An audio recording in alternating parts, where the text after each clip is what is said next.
Hello, I hope everyone is doing well today. So, I've been spending a lot of time lately AFK Nightmare Zone training my original old school RuneScape account using Darox, hoping to at some point possibly turn him into some sort of account that I could PK with Darox with. I've never had an account like that and it sounds like a lot of fun.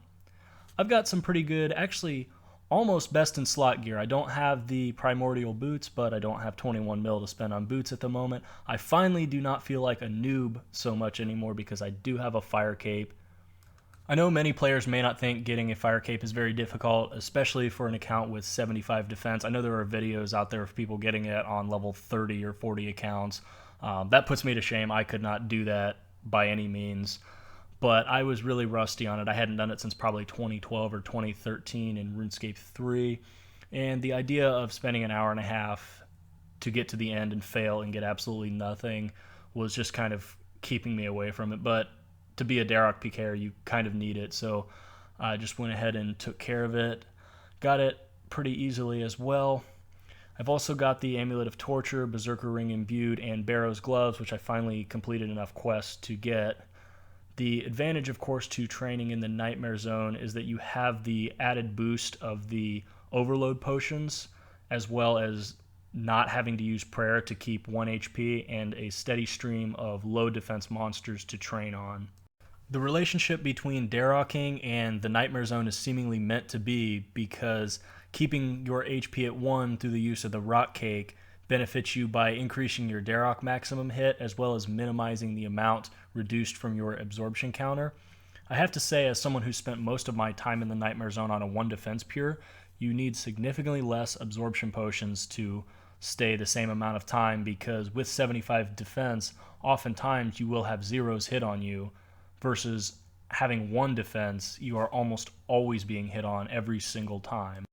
Normally I can make these trips last about 2 or even 2.5 hours worth of training, but for the purpose of this video I wanted to see exactly how much experience I could get in 1 hour, so I limited it to that. Of course, if you have high strength you could get more experience than me, higher strength and higher hit points.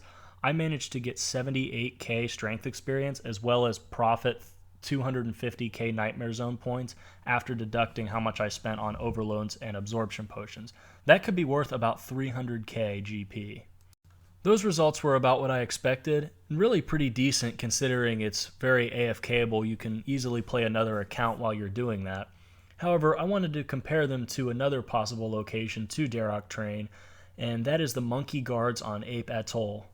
I just remember throughout the time I've been playing RuneScape, I've done Monkey Madness on numerous different pure accounts, and I felt like oftentimes when I would do the quest, I would run through there and there was some high-level account with Darox training on those guards.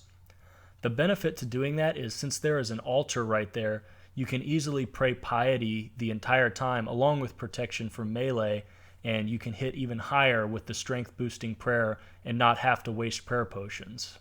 One precaution you must take if you plan on training here is to bring plenty of anti-poison. There are aggressive level 1 spiders here that are poisonous, and the poison only hits for 1 damage. However, if you are keeping your health at 1 for maximum Darok hits, that will kill you. So you have to make sure to keep poison immunity. I recommend these Antidote Plus. They are extremely cheap and they provide immunity to poison for 9 minutes.